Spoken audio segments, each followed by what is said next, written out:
आइए, मैं आज एक रोचक समाचार की प्रस्तुति करना चाहता हूँ। एक नहीं, अनेक रोचक समाचार हैं। अभी तक मैं बिना भूमिका के संवाद और सत्य प्रस्तुत कर दे रहा, किंतु आज एक मुझे कविता याद आ गई। वो कविता का ऐसा था, हर चौखट पर वहाँ रथी है, हर दरवाजा बंद, एक साहसी उठे, ठोकर मारे, पाप कुंभ फूटे। ये अभिमन्यु के लिए लिखी गई थी कविता। अब मैंने इसको थोड़े दूसरे स्वरूप में, इसको पैरोडी स्वरूप में प्रस्तुत करूँ। हर चौखट पर महादरिंदे और शिकारी हैं, सारे रास्ते बंद हैं, किंतु दो साहसी उठे, राहुल और डॉक्टर भागवत, जिन्होंने ठोकरें मारी और इस नाजी गुजराती गैंग के सारे पाप कुंभ फूटे। यह मैं जो प्रस्तुत किए ना, ये मुझे करना चाहिए थी और ज़रूरी भी था, इसलिए वो की। अब आइए, हम यहाँ संसद का मानसून सत्र समाप्त हो गया। ओम बिरला ने चाय पार्टी भी दे ली, उसमें मोदी जी भी थे, बड़े सकपाए हुए थे, किंतु शायद राहुल गांधी नहीं गए और विपक्ष के सांसद नहीं गए। अब ये ओम बिरला जी की पार्टी है, टी पार्टी है, होती है सत्र के समापन के बाद, वो हुई, पूरा सारा हो गया। अब उसमें यहाँ पर टी पार्टी में भी जो गुजराती गैंग बड़ी बेचैन दिखी। मोदी जी भी बेचैन दिखे, बिरला जी भी बेचैन दिखे, और भी जितने भी जो उनके चिंटू थे ना, सब बड़े बेचैन दिखे।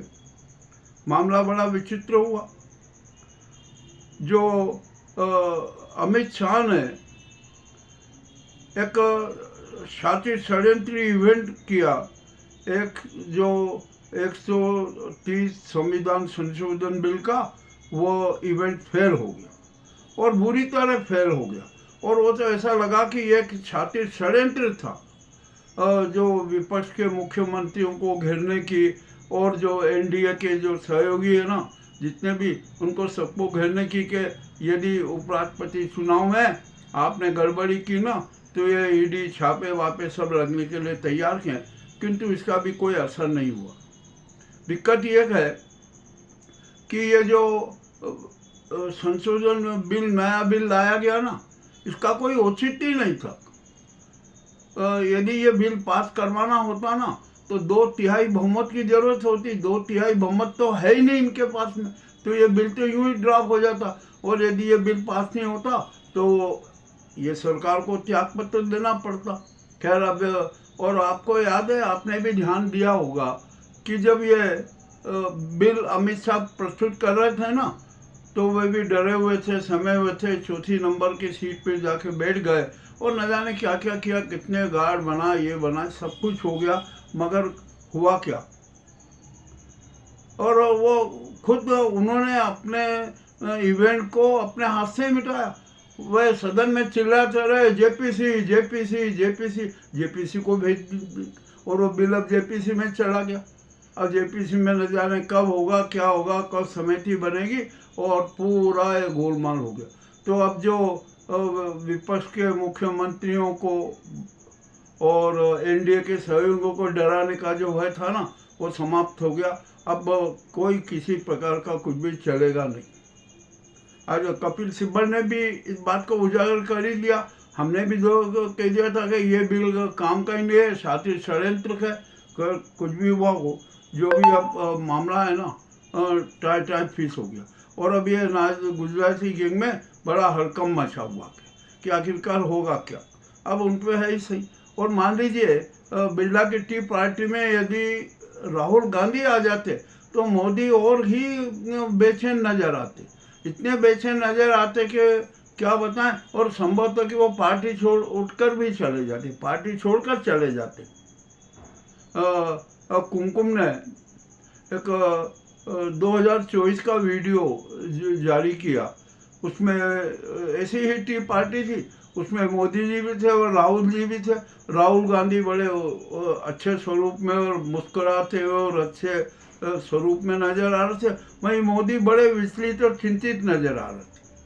आखिर क्यों हुआ ये हुआ? अब ये 2024 की बात है, हम 2025 की बात कर रहे हैं। आज भी मोदी है ना बिरला की पार्टी में असहज ही नजर आए। और बिरला जी भी अब बड़े संकट में आ गए। अरे उनका कि मेरे क्या हुआ टी पार्टी में, अब विपक्ष नहीं आए, राहुल जी नहीं आए, अब तो निश्चय ही कोई बड़ा खेला होगा और हो सकता है कि वो बड़ा खेला ओम बिरला के खिलाफ महाभियोग का हो। चलिए अब ये भी बात कर। अब जो ये बिल लाया गया ना अमित शाह, इन्होंने बिल लाने के पहले अपना चरित्र नहीं देखा, भाजपा का चरित्र नहीं देखा कि भाजपा में कितने भ्रष्टाचारी हैं, कितने धूर्त हैं, कितने मक्कार आए हुए। और इन्होंने क्या कि हम तो भ्रष्टाचार मिटाने के लिए ये बिल लाए। अरे भैया भ्रष्टाचार के बेटे आइए, हम इनके ही भ्रष्टाचार का एक भंडाफोड़ करते हैं, ये इनके पाप कुंभ फूटेंगे। आइए सबसे पहले हम बात करते हैं असम की।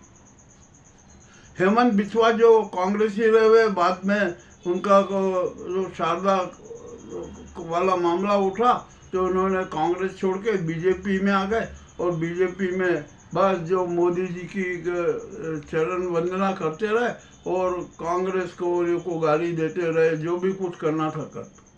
अब इन्होंने क्या किया, 3000 बीघा जमीन जो कि आदिवासियों की थी, आदिवासी के लिए कल्याण के लिए थी, उनके से छुड़ाकर एक सीमेंट कंपनी को, प्राइवेट कंपनी को 3000 बीघा जमीन दे दी। मामला उठा। अब तो ये मामला न्यायालय में चला गया। हाईकोर्ट ने भी कहा, हाईकोर्ट में तो जो हेमंत बिस्वा को बहुत लताड़ लगाई कि आपने क्या किया, ये संघ की सूची की जो बात थी आपने उसके विपरीत काम किया, यानी संविधान के विपरीत कहाँ अलॉटमेंट दे दिया। ये भी तो अब बिस्वा जेल जाएंगे, ये भी अब तय है। राहुल गांधी ने भी घोषणा की थी, कुछ आपको याद हो कि पहले कि ये हेमंत बिस्वा किसी भी हालत में जेल जाएंगे क्योंकि जमीन घोटाले वाला था। अब इसी के साथ साथ असम में एक और बड़ा घोटाला, जो अडानी है ना, जो अडानी को क्या असम सरकार ने कितनी जमीन दी, ये भी मामला है। और जहाँ तक कह रहा है कि 9000 बीघा दी और इसका जो सही कितनी उसको ज़मीन दी, इसका ये मामला भी उजागर हुआ। अब उस मामले की जांच हो रही है और जांच चल रही है, मगर हेमंत बिस्वा को ये विश्वास है, अरे मोदी सरकार है, मैं अब भाजपा ही हो गया हूँ, तो ये जांच भी दब जाएगी क्योंकि हमें तो ऊपर से ये आदेश दिए कि अडानी के लिए आपको काम करना है, अडानी को हर प्रकार की सुविधा देना है। अब ये मामला यहाँ पर ही उलझ गया कि पहला बहुत बड़ा घोटाला इनका, ये भी एक भ्रष्टाचारी है जब आपके सामने उजागर है। एक दूसरा एक बड़ा घोटाला महाराष्ट्र में हुआ। महाराष्ट्र में भी ये अमित शाह के खास पट्टे रहे हुए वो सीएम भी बने थे और वहाँ पर एक 50,000 करोड़ का एक जमीन घोटाला हुआ। और उस घोटाले में मज़ेदार की बात ये हुई कि 20,000 करोड़ रुपया अमित शाह के खास जो सहयोगी थे, जिसके ये संरक्षक थे, उसने 20,000 करोड़ रुपए अपनी गैंग में घोटाले कर दी। और आपको अभी याद होगा कि जो शिंदे के पुत्र के खिलाफ भी एक जांच बैठी है घोटाले की, वो चल रहे, वहाँ पर रेड लगी और अब मामला बड़ा उजागर हुआ। और शिंदे के पास में 7 सांसद हैं। अब यहाँ तो शिंदे भी फंस गए और शिंदे ने जब फंसे तो उन्होंने जब जमीन घोटाले की बात हुई ना 50,000 करोड़ की, तो उन्होंने क्या कहा पता है, भाई जो तो हमने तो लिया वो तो लिया, किंतु हमने 10,000 करोड़ तो दिल्ली भेजे। अब दिल्ली किसको भेजे?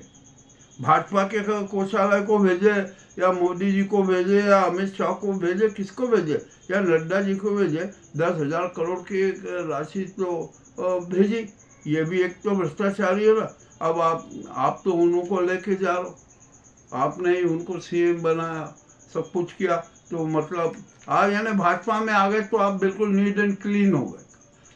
आपने पूरा केदार कंगन पहना दिया, वाह बड़ी अच्छी बात हुई। एक तीसरा एक और मुद्दा है, जो ये नड्डा जी है ना, जेपी नड्डा जी, ये भाजपा के बड़े नायक बने हुए थे, यो है, उनको भी वो तो हम जानते हैं कि बलि का बकरा है। जैसे राजनाथ बलि का बकरा है, वैसे जेपी नड्डा भी बलि का बकरा है। किंतु इन्होंने किया क्या? इनकी पत्नी कोई एनजीओ चलाती और उस एनजीओ में बड़ा मोटा घोटाला हो गया। अब उसकी भी जांच चल रही है। तो नड्डा जी भी परेशान है कि अरे अब ये क्या हो गया, यदि एनजीओ का ये घोटाला उजागर हो गया तो मेरी क्या छवि होगी। जो होगी वो तो देखेंगे क्या होगा, परंतु घोटाला तो हुआ। अब वो भाजपा में है ना, इसलिए भाजपा को उनको चिंता नहीं है कि भाजपा ये मोदी गैंग है ना गुजराती गैंग उनको बचा लेगी। परंतु अब संभव नहीं है नड्डा जी बचना, ये भी आपको हम स्पष्ट संकेत दे रहे हैं। अब यहाँ पर आइए हम बात करते हैं महाराष्ट्र के डिप्टी सीएम अजीत पवार की। यही भाजपा है जिन्होंने अजीत पवार को महाभ्रष्ट कहा था, महाधूत मक्कार कहा था, बड़ा घोटालेबाज कहा था ना। और आज आप ही ने उस घोटालेबाज को अब सीएम बनाए रखा है। आखिरकार ये दोहरा चरित्र कैसे, यानी भाजपा ही हो गया मतलब उसके सारे घोटाले पाप साफ सब खत्म। ये भी आपने किया। ये कल लोकसभा में भी ये प्रस्ताव उठा था। सपा के धर्मेंद्र जी ने खुला आरोप लगाया था कि आप महाछाती घोटालेबाज, बड़े घोटालेबाज जिसके खिलाफ आपने आंदोलन किया था उसी को आपने सीएम बनाया। क्यों बनाया? अब मामला इसलिए कि वो भाजपा ही हो गए तो वो सब प्रिय हो गए, सब कुछ उनका लिए हो गया। अब आप आइए सतपाल मलिक की बात करते। सतपाल मलिक भाजपा में थे, उनको राज्यपाल कश्मीर का राज्यपाल बनाया। और राम माधव जी जो कभी संघी हुआ करते थे और आज भी संघी है, हम तो ये मानते हैं, वो उनको कश्मीर का जिम्मा दे दिया। अब राम माधव ने क्या किया कि जो 23,000 करोड़ के 2 प्रोजेक्ट लेके सतपाल मलिक के पास में गए और कहा था कि साहब इन पे दस्तखत कर दीजिए। सतपाल मलिक ने दस्तखत करने से नकारा कर दिया। उस समय कहा था कि अरे हम आपको इतनी बड़ी बड़ी राशि दे रहे हैं, रकम दे रहे हैं, दस्तखत कर दीजिए। किंतु सतपाल मलिक ने दस्तखत नहीं किए और उन्होंने अपने आखिरी समय में जो एक पत्र लिखा था ना, उसमें भी इस बात का हवाला कि 150 करोड़ की राशि देने के कहा था, जो कि सतपाल मलिक ने स्वीकार नहीं की। ये भी एक मामला बड़ा रोचक है। अब तो भैया ये मतलब आप जो कुछ भी करो, घोटाले करो, वो सब कुछ भी नहीं हो राष्ट्रवाद। ये ऐसा कैसे हो गया? और आप सबको आप साथ में लेके चलो, सारे भ्रष्टाचारी तो आपके साथ में है। इलेक्ट्रल बॉन्ड के नाम पर क्या क्या कितने घोटाले, सारे घोटालेबाज आपके भाजपा में। अब तो ये भ्रष्टाचार को कैसे मिटाओगे? ये भी एक बड़ा अहम सवाल खड़ा हो गया। अब आपको एक बात और बताओ कि जो काला धन के मामले में बहुत चिल्ला चुटवाची। अब काला धन गया कहाँ? यहाँ तो कुछ भी नहीं दिख रहा है, मगर काला धन है। 2023 में स्विस बैंक में भारतीयों का काला धन 11,000 करोड़ था और 2024 में कितना हो गया पता है? 3 गुना, 11 × 33, यानी 34,000 करोड़ का काला धन भारतीयों का स्विस बैंक में जमा हो गया। यह कैसे हो गया? इस नाजी सरकार को और गुजराती गैंग सरकार को कुछ भी पता नहीं।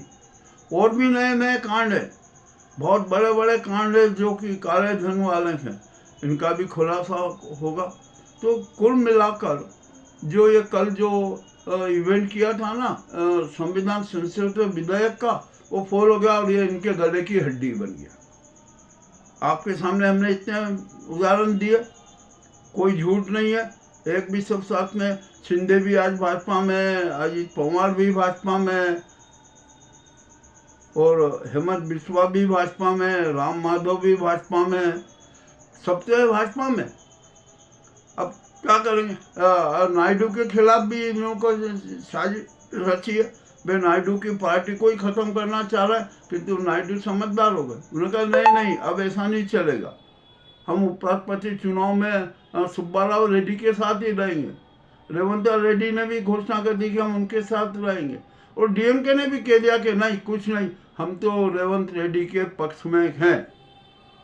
वो एडीएमके के आदमी को कैसे सपोर्ट करेंगे? नहीं कर सकते ना। चलो, जो भी हुआ, तो हमने जो एक महत्वपूर्ण जो बिंदु थे जिनको बारे में शायद कुछ लोगों को पता हो, कुछ को नहीं पता हो, तो आज सबको पता लग जाएगा। अब ये मामला सारा स्पष्ट हो गया। जो ये संविधान संशोधन बिल लाने वाले थे ना, ये एक नाटक था, डराना था, धोख देना थी। और इसकी सबसे बड़ी बात एक ही है, अमित शाह ने कितनी मूर्खता कर दी। उनको पता है कि जो हम ये विधेयक ला रहे हैं, संविधान संशोधन विधेयक, इसके लिए 2/3 बहुमत होना जरूरी है। इनके पास में 2/3 बहुमत तो है नहीं, है खुद ही अल्पमत में, तो ये बिल पास होगा नहीं। इन्होंने कहा कि नहीं, एक ही है, डराने के लिए, धोख देने के लिए ये बिल अपन प्रस्तुत कर दो, ताकि जो है इधर उधर जो मुख्यमंत्री है ना, जैसे नायडू है, नीतीश है, ये सब डर जाए। उन्होंने कहा कि नीतीश को किसी भी आरोप में लगवा के उनको 30 दिन जेल में डाल देंगे। इसी प्रकार नायडू को भी है ना, कहीं से घुमा फिरा के जेल में डाल देंगे 30 दिन, और 31वें दिन कह देंगे कि हटो हटो, आप हटो। और इनका तो ये प्लान है बिहार में कि नीतीश को किसी भी तरीके से कुछ भी फंसा के जेल में डाल दो, 30 दिन जेल में रहेंगे, 31 दिन कह दो कि आप हमारे यहाँ के मुख्यमंत्री नहीं हो, आपको त्याग पत्र देना पड़ेगा, और खुद ब खुद हट जाते। अब यह मामला भी रोचक हुआ, और यहाँ पर बिहार में अपना सीएम बनाने के लिए भी ये बिल का लक्ष्य था। अब ये सारा का सारा मामला उजागर हो गया। अब अमित शाह भी बेचैन है कि अरे क्या हो गया, क्या सोचा था, क्या हो गया। और एक बात बता दूं, अमित शाह ने जब संसद में बोला था मैं त्याग पत्र दे दूं, त्याग पत्र दे दूं, वो कोई झूठ बोलते, कोई त्याग पत्र नहीं दिया। पहले राष्ट्रपति मुर्मू जी से मिलने गए थे तो कहा था कि मैं तो त्याग पत्र जेब में रख के गया था, दिया क्यों नहीं, आप रेक में गए थे। और अभी आपने संसद में घोषणा कर दी मैं त्याग पत्र दे देता हूँ, अब आपके सारे राज उजागर हो गए, आप तुरंत ही त्याग पत्र दे दीजिए, किंतु वो भी नहीं। अरे ये सब अब है गुजराती गैंग का सारा काम खत्म हो गया। और जो ये बिल का जो इवेंट लाए ना, ये तो इनके ताबूत की अंतिम कील सिद्ध हो गया। ये सारा का सारा मामला उजागर हो गया। और एक अंतिम बात और मैं बता दूं कि अब नड्डा जी भी बेचैन, वे भी बेचैन हो गए, वो भी विचलित हो गए। उन्होंने क्या किया था, इस बिल का बड़ा समर्थन किया था, बड़े उसको प्रशंसा कर दी थी। अरे आप तो अध्यक्ष हो, आपको क्या मतलब कि क्यों कौन पर बिल करा क्या दे रहा है, और आप क्यों तारीफ करने लगे बिल की? इसका मतलब था कि आप भाजपा के प्रवक्ता बन गए थे, तो ये आपका पक्षपातून हो गया। और आप इसी के कारण ओम बिरला के खिलाफ भी महाभियोग आएगा, ये भी तय हो चुका है। और सत्यपाल मलिक के साथ जो व्यवहार किया है ना, उसकी भी जांच होगी। उनका जो आखिरी बयान है, लिखित बयान है, पत्र वाला, वो हम उसको कहते हैं, मैंने घोषणा की थी कि ये उनका डेथ मृत्यु के पूर्व का बयान है जो उन्होंने लिखित रूप में दिया। अब वे नहीं रहे, जो भी होता है अब क्या होता है देखना है। परंतु इस गुजराती गैंग का सारी असलियत, उसकी सारी सच्चाई हमने आपके सामने रखी। आज थोड़ी कविता के साथ रखना पड़ी, वह हम वैसे बिना भूमिका के सब सच सामने रख देते हैं। खैर, जो भी आज हमने किया है ना, ये आपको अवश्य पसंद आएगा। और हम आपसे फिर एक ये निवेदन करते हैं, हम ये नहीं कहते कि आप हमारे चैनल को सब्सक्राइब कीजिए या लाइक कीजिए, नहीं, आप तो हमारे समाज चक्र के साथ जुड़ते रहिए, आप अपनी भावनाएं हमें प्रेषित करते रहिए, समाज सेवा देते रहिए। यही हमारे लिए वरदान है, यही हमारे लिए सब कुछ है। हम आपका बहुत बहुत आभार व्यक्त करते हैं। और आज का ये एक